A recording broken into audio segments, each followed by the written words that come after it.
Здравствуйте, дорогие друзья, товарищи, подписчики, как еще назвать. Я в первую очередь хотела бы выразить соболезнования тем, кто в связи с ситуацией, происходящей в стране, потерял родных и близких людей. Я хотела бы сказать, выразить, я не знаю, какие-то слова поддержки людям, которые сейчас больны.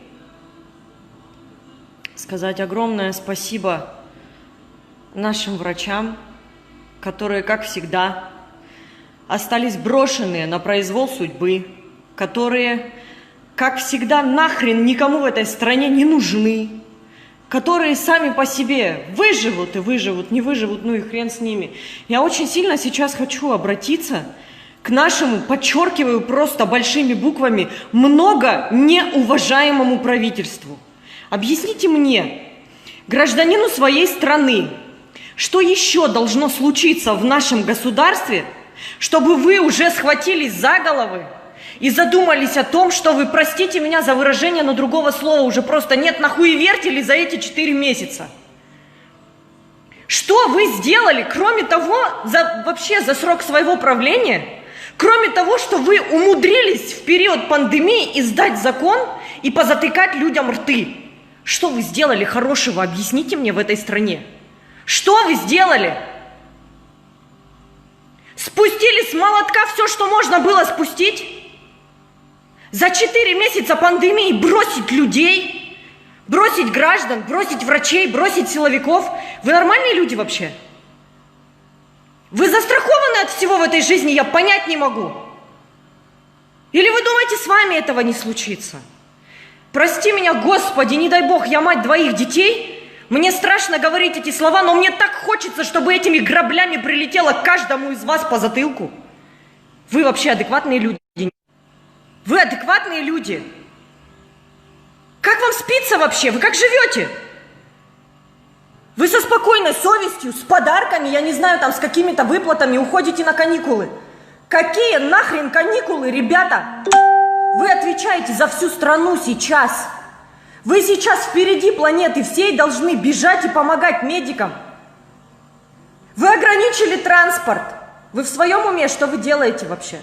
Как вы его ограничили? Вы понимаете, какие давки и какая толчья теперь будут в маршрутках, в автобусах и в троллейбусах?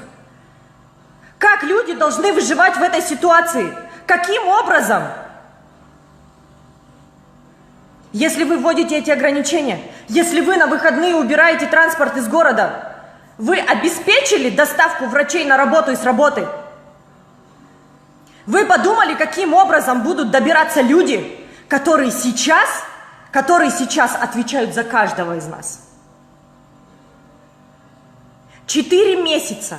Почему все нормальные страны и все нормальные государства готовились к этой волне, строили больницы, закупали медикаменты, закупали средства индивидуальной защиты, готовили дополнительные места в больницах, разворачивали еще какие-то, я не знаю, учреждения?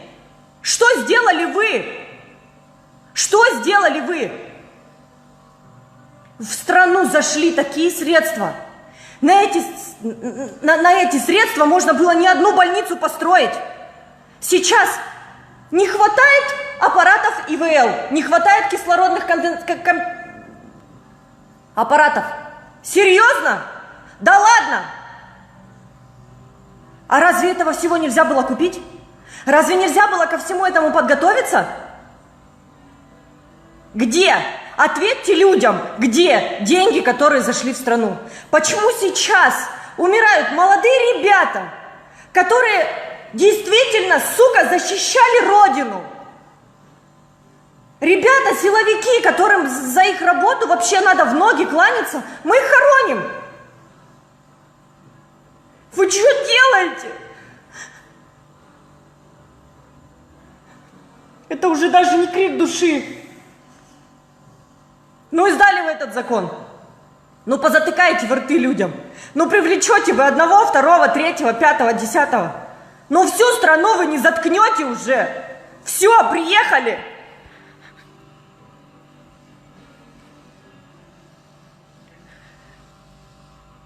Скинули средства. средства на цены, на гребаные тесты с 2400 на 1600 сомов. Смилостивились? Вы нормальные? Вы нормальные?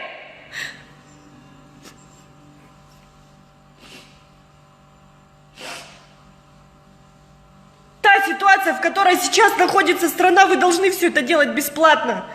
КТ легких от 2600 сомов до 3800.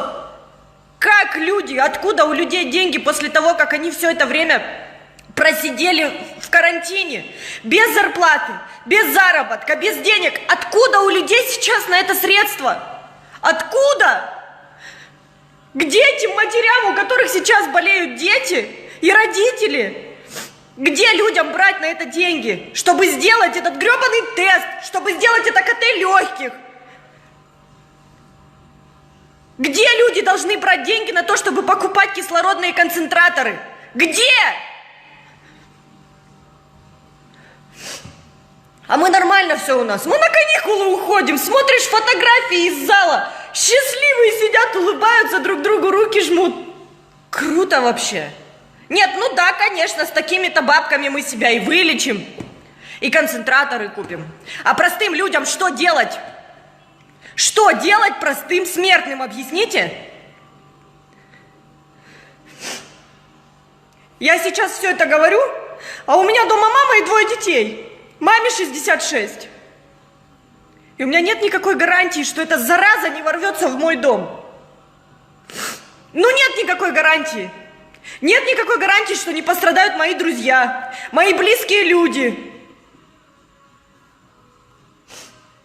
Что делать? Вот сейчас переписываемся в своей группе волонтеров и ломаем головы, а как медикам помочь? Как их на работу отвезти? Как их горячим питанием обеспечить? Почему об этом думают простые смертные? Почему на все это положилось прибором наше правительство? Объясните мне. Ну почему? Это нормально? Почему? И на каникулы ушли. Блеск! Пусть меня простит Бог, но я очень хочу, чтобы вам в какой-то форме и когда-нибудь это все аукнулось так, чтобы никому из вас мало не показалось. Никому! Ребята, люди, у кого есть хоть какая-то возможность сейчас, пожалуйста, присоединитесь к нам. Нам очень нужна сейчас помощь, нам нужна финансовая поддержка. Для того, чтобы мы в очередной раз собрались и со своим бензином, со своей соляркой на своих машинах могли сделать хоть что-то. И хоть как-то. Ребята, пожалуйста, отзовитесь. Если мы с вами сейчас не возьмемся спасать свою страну, этого не будет делать никто. Ну просто никто. Сигнал глушат. Да пусть глушат. Остохренело уже. Вон сейчас мимо меня, за мой эфир, 3 скорые с сиреной. 3 скорые. А что творится в больницах? Что творится в больницах? Люди на порогах умирают. Люди не могут дождаться помощи.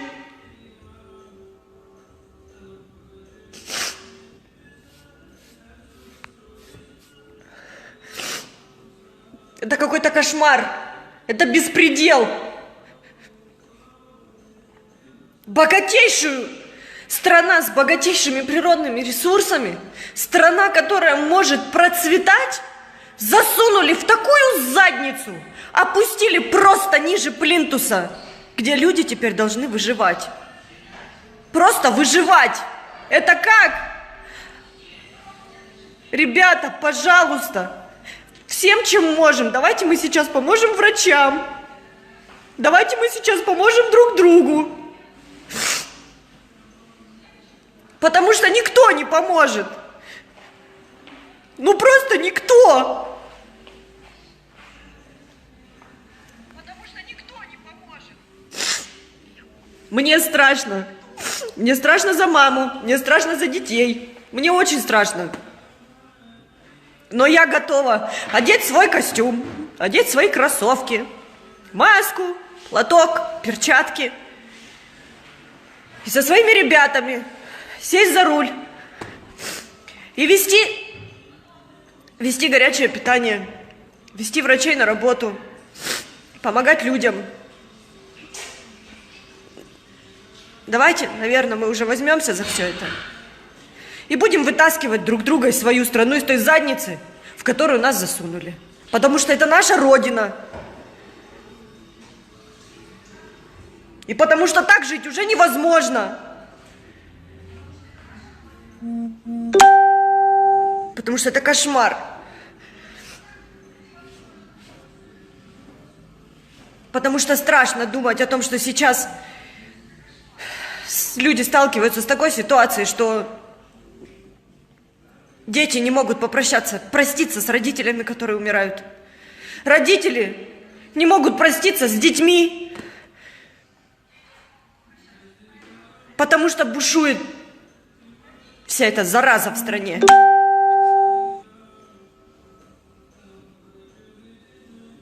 Это кошмар.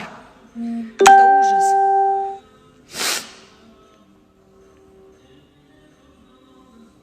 Очень хотелось бы проснуться в одно прекрасное утро, посмотреть в окошко и сказать: Господи, это был страшный сон.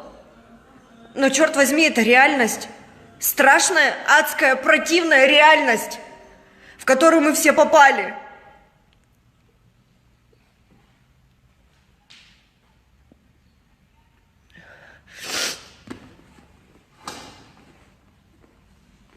Сейчас нужно собираться. Нужно собираться и помогать друг другу. Кто тут мне пишет, зачем панику устраиваете? Серьезно? Да ладно. В шоке вообще. Очень много заболевших знакомых сейчас. Ребята, держитесь, пожалуйста. Дай Бог, чтобы все это закончилось поскорее. Единственное, что остается сейчас, это действительно собираться силами и уповать на волю Божью. Потому что помощи больше ниоткуда не будет.